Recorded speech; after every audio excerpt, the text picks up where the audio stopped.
my name is Manvendra Sahu and I am going to demonstrate the practical, the speed control of a DC shunt motor by the help of field control method and armature control method. As you can see that we are using here the DC supply and the shunt motor and this panel for the carry out the practical. So when we are moving to the practical, we know that the DC shunt motor runs on the DC supply. So in day-to-day use, we are using the single phase AC supply here. So we need to convert that supply to DC supply. So here we are using a rectifier unit to convert the single phase AC supply to the DC supply. As you can see that here we are using 230 volt DC supply that is given to the panel. Through that voltmeter we can check that it's approximately about 230 volt. Again, when we are moving to the DC shunt motor part, you can see that this is the shunt motor and it runs on DC supply. Okay, there are 4 terminals. Here are the 4 terminals of the DC shunt motor. 2 terminals for the armature winding and 2 terminals for the DC shunt winding. We can check the windings or know that winding by the help of the multimeter or by the help of lamp test method. Okay, so again we are moving to our panel board. Here we can see that this is the panel for the carry the experiment. The DC supply is given here. Through that MCB we are getting the output to the panel. Okay, so this is the circuit connection. So as you can see that this is the output of the DC supply and we are using a 4-point starter here and 2 rheostat, one for the armature and one for the shunt field winding. Okay, then as we know from the 4-point starter we have 4 terminals. Okay, that is the L, A, F and N, which is given to the motor and shunt field winding and series field winding. Okay, so again we are using 2 ammeter, one for the field ammeter for the field current and another is the armature ammeter for the armature current, and we are using one of the voltmeter for the armature voltage. Okay, so we need to discuss the connection, how we connect the terminals. Okay, so again we are just viewing the connection for the test. So this is the positive supply from the output. Okay, the positive supply is given to the line of the 4-point starter. So the armature part, here the output of the armature part is connected to in series with the rheostat. Okay, the common part of the rheostat is given to the armature ammeter. Okay, the second part is given to the primary winding of the armature. Okay, and the secondary part of the armature winding we have given the negative supply here. Okay, similarly for the field part we are connecting this wire to the series rheostat which is in series with the field winding, and the common part is given to the field ammeter, and the secondary terminal of the field ammeter is given to the primary of the shunt field, and the secondary part of the field winding is given to the negative supply.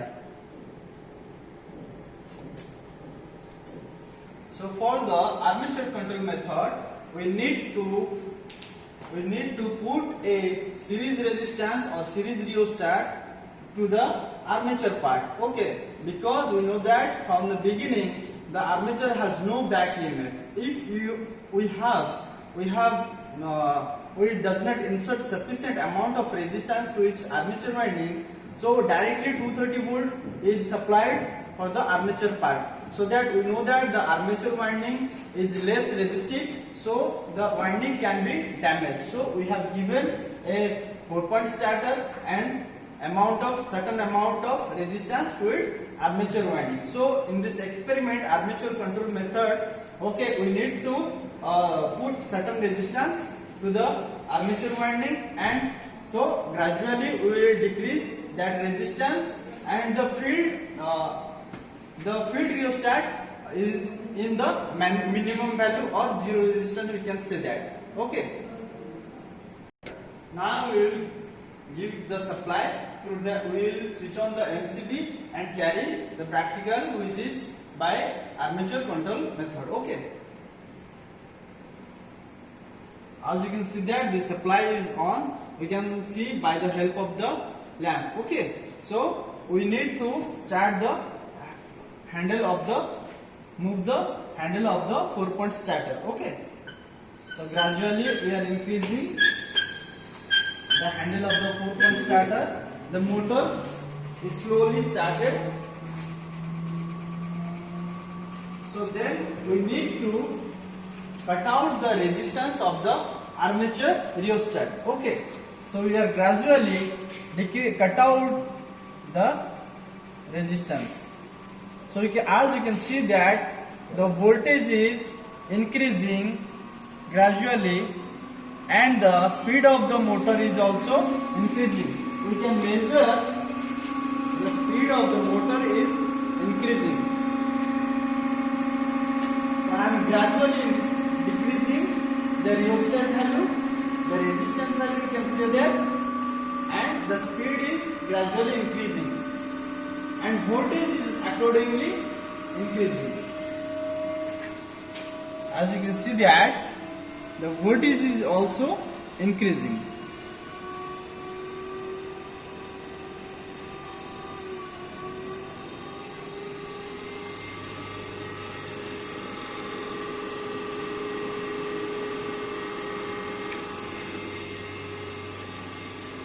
So we can see that while we are decreasing the resistance to its armature winding, the voltage is, armature voltage is increasing, and the speed of the shunt motor is also increasing.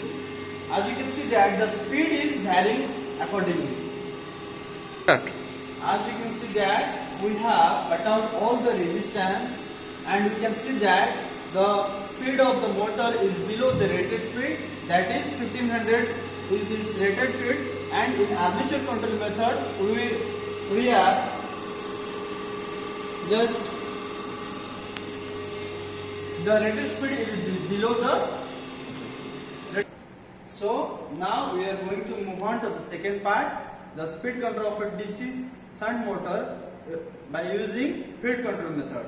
So in field control method we need to just put the series resistance to its minimum value in the field winding, and zero in the armature winding. So gradually we will insert the resistance to its field winding, and we will measure the field current and the speed of the motor. As we know that in this experiment the speed of the motor is above the rated speed. Okay. So we will move on to our practical part. So we will on the power supply. So this is the field rheostat. Okay. We will start the motor. This is shunt motor. And as you can see that this is the field ammeter, and we can measure the field current through the field ammeter. Okay. Now we will insert resistance to its field winding. So as we are increasing the resistance, so the field current is decreasing and the speed of the motor is increasing. As you can see that while we are increasing the resistance to its field winding, the speed of the motor is increasing and the field current is decreasing. Again we will see the speed of the motor, it's above the rated speed. This is 1500.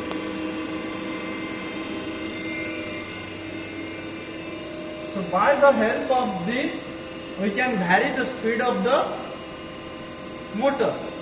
So we have studied both the